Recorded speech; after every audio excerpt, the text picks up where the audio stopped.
Let me tell you what happened the other day. Lessons were over, right? And I've got this 80s mix on, just something in the background. Prince is on, Kiss, classic.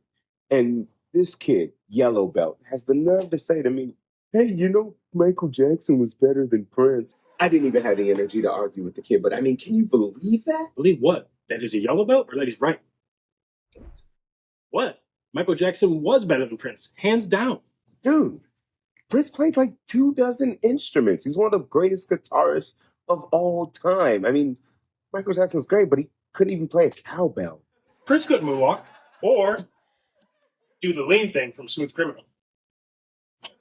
And neither can you. I'm not Michael Jackson. You're nuts. Prince is literally musical royalty. It's in his name. Yeah, and Michael Jackson was the king of pop. What? 1999. Thriller. Let's Go Crazy. Billie Jean. Purple Rain. Bad. Yeah, bad is right. I mean, come on, Dutch. Who's the top of pop music royalty, Prince or Michael Jackson? Freddie Mercury. He was Queen and the champion, my friend.